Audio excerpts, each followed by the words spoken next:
হরে কৃষ্ণ। দামোদর মাস কবে থেকে শুরু হচ্ছে? কিভাবে দামোদর ব্রত সহজে আপনারা বাড়িতেই পালন করতে পারবেন? দামোদর ব্রত বা কার্তিক ব্রত পালনের মাহাত্ম্য সম্পর্কে আজকে আমরা আলোচনা করব। কবে থেকে শুরু হচ্ছে এই কার্তিক ব্রত বা দামোদর ব্রত, কি কি করতে হবে, দামোদর ব্রত বা কার্তিক ব্রতের সংকল্প মন্ত্র, অর্ঘ্য মন্ত্র, কি কি খাবেন, কি কি বর্জনীয়, কি কি বিধি নিয়ম রয়েছে, সকল বিষয়াবলী থাকছে আজকের আলোচনায়। তো এই বছর 2025 খ্রিস্টাব্দের ক্ষেত্রে কবে থেকে শুরু হচ্ছে মহা মহিমান্বিত দামোদর মাস, কার্তিক মাস, দামোদর ব্রত? তো এই বছরের ক্ষেত্রে 7ই অক্টোবর 2025 মঙ্গলবার থেকে শুরু হচ্ছে দামোদর ব্রত এবং 5ই নভেম্বর 2025 বুধবার পর্যন্ত চলবে দামোদর ব্রত বা কার্তিক ব্রত। দামোদর মাস শুরু হচ্ছে 8ই অক্টোবর থেকে, কিন্তু আশ্বিন মাসের পূর্ণিমা থেকে যেহেতু দামোদর ব্রত পালন করবেন অনেক ভক্তগণ, সেই ক্ষেত্রে 7ই অক্টোবর থেকে দামোদর ব্রত শুরু হচ্ছে। কিন্তু কেউ কেউ যদি একাদশী থেকে একাদশী বিধিতে ব্রত পালন করতে চান, সেক্ষেত্রে তারা আশ্বিন মাসের শুক্লপক্ষের একাদশী থেকে শুরু করতে পারেন কার্তিক মাসের শুক্লপক্ষের একাদশী পর্যন্ত। সেক্ষেত্রে এরপর ভীষ্ম পঞ্চব্রত যুক্ত হচ্ছে কার্তিক মাসের শুক্লপক্ষের একাদশী থেকে কার্তিকের পূর্ণিমা পর্যন্ত। আর ইসকনের বেশিরভাগ ভক্তগণ আশ্বিনের পূর্ণিমা থেকে কার্তিক মাসের পূর্ণিমা পর্যন্ত দামোদর ব্রত পালন করে থাকেন। সেই হিসেবে 7ই অক্টোবর থেকে 5ই নভেম্বর পর্যন্ত দামোদর ব্রত। আর দামোদর মাস হচ্ছে 8ই অক্টোবর থেকে 5ই নভেম্বর পর্যন্ত। আবার কেউ কেউ সংক্রান্তি থেকে সংক্রান্তি বিবেচনায় কার্তিক মাস পালন করে থাকেন, সেটিও করা যাবে। এই তিনটি সিস্টেমে কিন্তু শাস্ত্রে অনুমোদিত। এর শাস্ত্র প্রমাণ আমরা চাতুর্মাস্য ব্রত আলোচনায় প্রদান করেছিলাম। তো আমরা জেনে গেলাম যে দামোদর ব্রত কবে থেকে শুরু হচ্ছে, কবে সমাপন হবে। এখন আমরা এই দামোদর ব্রতের সংক্ষিপ্ত মাহাত্ম্য এবং কী কী বিধি নিয়ম রয়েছে, কী কী মন্ত্রাবলী রয়েছে, কী কী খাওয়া যাবে, কী কী বর্জনীয়, এই সম্পর্কে বিস্তারিতভাবে জানবো। প্রতি বছর আমরা শ্রবণ করে থাকি এই কার্তিক ব্রত বা দামোদর ব্রতের মাহাত্ম্য সম্পর্কে, যে এই দামোদর মাস বা কার্তিক মাস হচ্ছে অন্যান্য সকল মাস থেকে অত্যন্ত গুরুত্বপূর্ণ, কারণ ভগবান শ্রীকৃষ্ণ অত্যন্ত প্রিয় মাস এটি। তো এই বছরের 12টি মাসের মধ্যে মাঘ মাস, কার্তিক মাস, বৈশাখ মাস, 3টি মাস হচ্ছে সর্বশ্রেষ্ঠ। তোর মধ্যে এই কার্তিক মাস বা দামোদর মাস অত্যন্ত মহিমান্বিত, এবং এই মাসে আপনি যে কার্য করবেন সেটি সহস্র গুণ ফলপ্রদ, 1000 গুণ ফল আপনি লাভ করবেন। এই মাসে আপনি হরিনাম জপ করছেন, 1 মালা জপ করলে 1000 মালার ফল আপনি লাভ করবেন। আপনি 16 মালা হরিনাম জপ করছেন, 16,000 মালার জপ করার সমান ফল আপনি লাভ করতে পারবেন। তো সেই কারণে এই মাসে ভগবান বিশেষ সুযোগ প্রদান করেছেন। কেউ কেউ বলে থাকেন যে কেন আপনারা ফল লাভের বিষয়টি উল্লেখ করেছেন। দেখুন, এই জগতের বেশিরভাগ লোকই হচ্ছে সকাম কর্মী। তারা এখন দুর্গা মায়ের সামনে কি প্রার্থনা করছে? ধনম দেহি, ইয়াসম দেহি প্রভৃতি প্রার্থনা করছে, ধন, জন, যশ, সুন্দরী, রমণী প্রভৃতি প্রার্থনা করছে। তার মানে বেশিরভাগ লোকেরা এই কলিযুগের সাপেক্ষে সকাম কর্মী। আর সকাম কর্মীদেরকে ভগবানের সেবায় যুক্ত করার জন্য বা আগ্রহান্বিত করার জন্য ভগবান এই বিশেষ বিধি নিয়ম, বিশেষ সুযোগ প্রদান করেছেন। কিন্তু ভক্তগণ তো ফল লাভের আশা করেন না।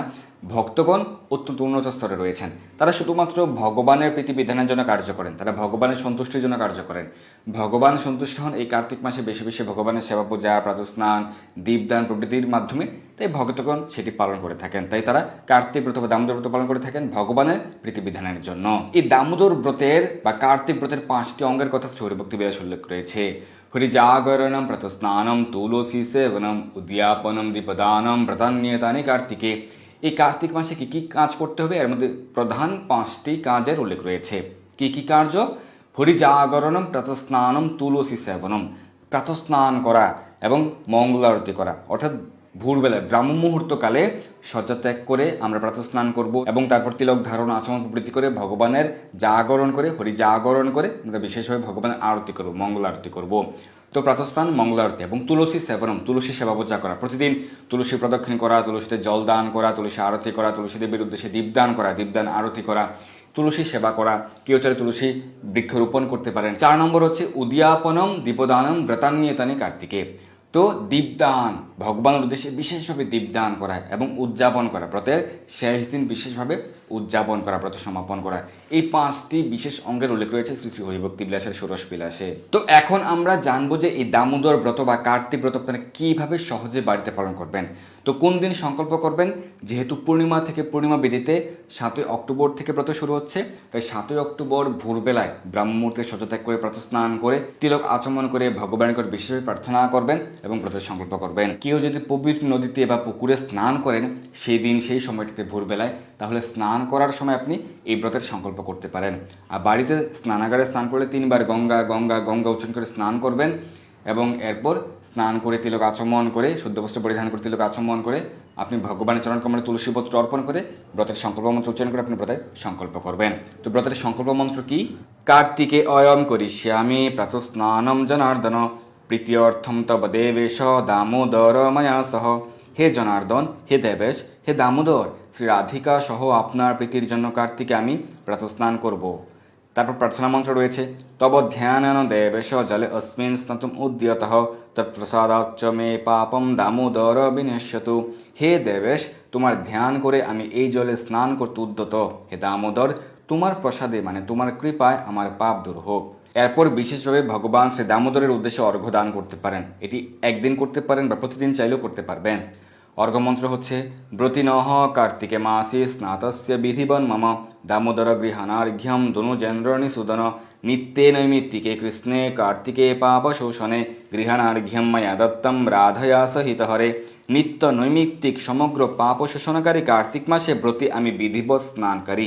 হে দামোদর, হে ধনুজেন্দ্র নিষূদন, হে হরে, আমার প্রদত্ত অর্ঘ্য শ্রী রাধিকা সহ গ্রহণ করো। তো এই কার্তিক মাসে কি কি করবেন? এই কার্তিক মাসে অবশ্যই প্রতিদিন প্রাতঃ স্নান করবেন। শাস্ত্রোল্লেখ রয়েছে, কার্তিক মাসে যিনি প্রতিদিন ব্রাহ্ম মুহূর্তে শয্যাত্যাগ করে প্রাতঃ স্নান করেন তিনি প্রতিদিনই সহস্র গাভিদানের ফল লাভ করে থাকেন। তো প্রথম কর্তব্য হচ্ছে প্রতিদিন প্রাতঃ স্নান করা। আপনারা বাড়িতে স্নান করতে পারেন 3 বার, গঙ্গা গঙ্গা গঙ্গা উচ্চারণ করে স্নানাগারে স্নান করতে পারেন। কার যদি শারীরিক সমস্যা থাকে সেক্ষেত্রে ঈষৎ উষ্ণ জল ব্যবহার করতে পারেন, হালকা গরম জল ব্যবহার করতে পারেন স্নানের ক্ষেত্রে। মঙ্গল আরতি করবেন, এই মাসে বেশি বেশি হরিনাম জপ করবেন। যারা জপ করছেন না এই মাসে হরিনাম জপ করা শুরু করুন। যারা প্রতিদিন 4 মালা 8 মালা জপ করছেন জপ সংখ্যা বৃদ্ধি করুন। যারা 16 মালা জপ করছেন জপ সংখ্যা বৃদ্ধি করুন। তো বেশি বেশি হরিনাম জপ করুন। ভগবানের সেবা পূজা আদি করবেন, ভগবানের চরণ কমলে তুলসীপত্র পুষ্প অর্পণ করবেন, প্রার্থনা করবেন, ভগবানের উদ্দেশ্যে বিশেষভাবে দীপদান করবেন।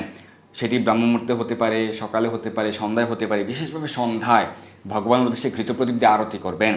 এই ভগবানের উদ্দেশ্যে দীপদান করার অনেক মাহাত্ম্য রয়েছে কার্তিক মাসে। আমরা পার্টিকুলার আরেকটি আলোচনায় বিশেষভাবে আলোচনা করব। প্রতি বছর আমরা দীপদানের মাহাত্ম্য সম্পর্কে আলোচনা করে থাকি। ভগবানের চরণকমলে 4 বার, নাভিদেশে 2 বার, মুখমণ্ডলে 3 বার, সর্বাঙ্গে 7 বার ঘড়ির কাঁটার দিকে ঘোরাবেন। বাম থেকে ডান দিকে ঘড়ির কাঁটার দিকে ঘুরিয়ে আপনি ভগবানকে বিশেষভাবে আরতি করবেন ঘৃত প্রদীপ দিয়ে। সেক্ষেত্রে কলা গাছের খোল ব্যবহার করতে পারেন, মাটির প্রদীপ ব্যবহার করতে পারেন, এবং আপনি চাইলে যে কোনো ধাতব প্রদীপ স্ট্যান্ড ব্যবহার করতে পারেন। তুলসী কাষ্ঠের দীপ দিয়ে আপনি আরতি করতে পারেন। অবশ্যই পরিবারের সকলে মিলে ভগবানকে দীপদান করবেন। পরিবারের সকলে মিলে সকালে ভগবানের চরণকমলে তুলসীপত্র পুষ্প অর্পণ করবেন। আর কার্তিক মাস বা দামোদর মাসে অবশ্যই নিরামিষ আহার বা কৃষ্ণপ্রসাদ গ্রহণ করবেন। যারা আমিষ আহার করছেন তাদের জন্য হচ্ছে অবশ্যই নিরামিষ আহার বা কৃষ্ণপ্রসাদ গ্রহণ করবেন।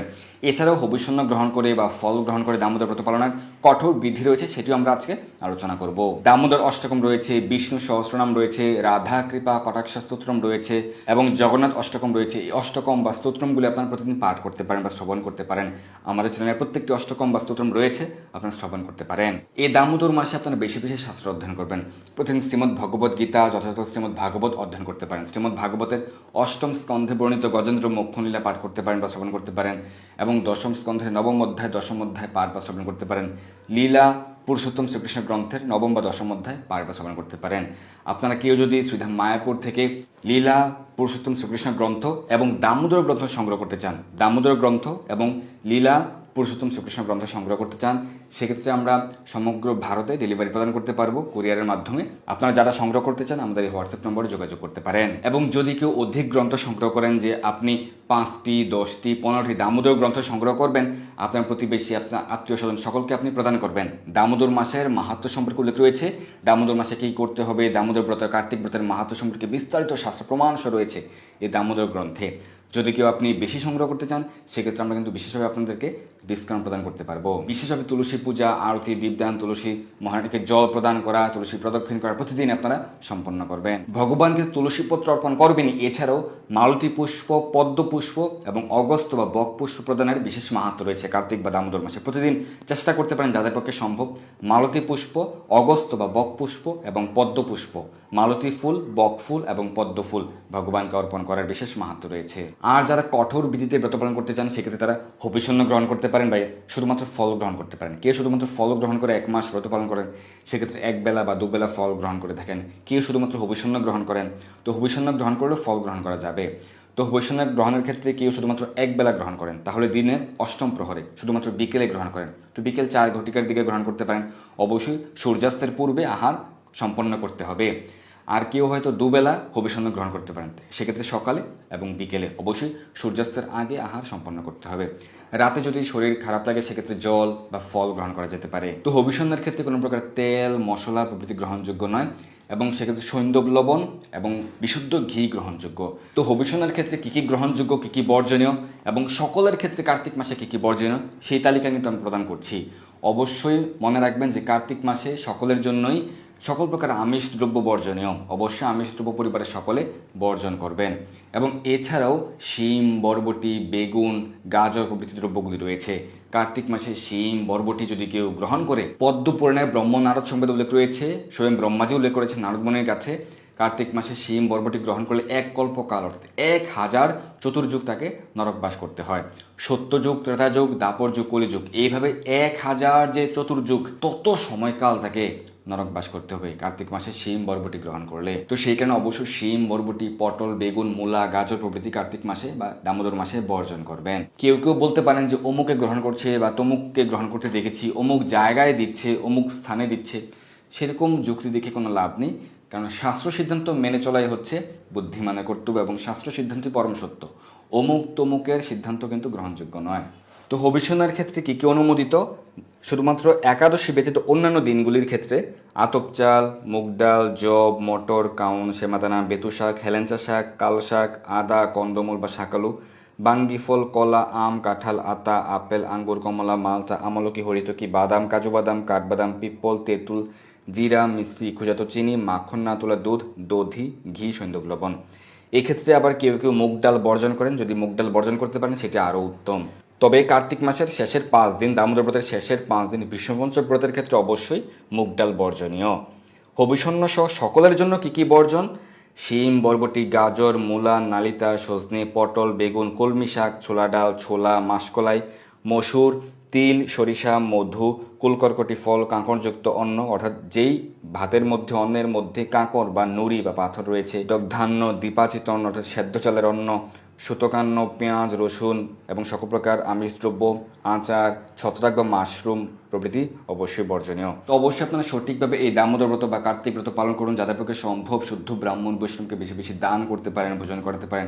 বিশেষ করে দামোদর ব্রত বা কার্তিক ব্রতের শেষ দিন আপনারা বিশেষভাবে বৈষ্ণব সেবা প্রদান করতে পারেন, বিশেষভাবে দান করতে পারেন।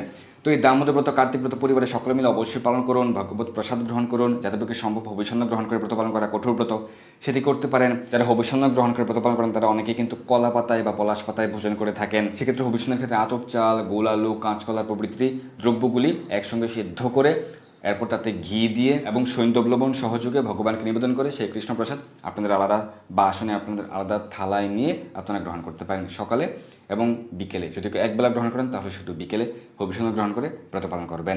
এইভাবে কঠোর বিধিতে আপনারা ব্রত পালন করতে পারেন, অথবা সহজভাবেও ব্রত পালন করতে পারেন। অবশ্যই সকলে আমিষ দ্রব্য বর্জন করবেন এবং বেশি বেশি হরিনাম জপ করবেন। অবশ্যই ভগবানের বেশি দীপদান করবেন এবং প্রাতঃস্নান মঙ্গল আরতি করতে পারেন। ধন্যবাদ সবাইকে। হরে কৃষ্ণ।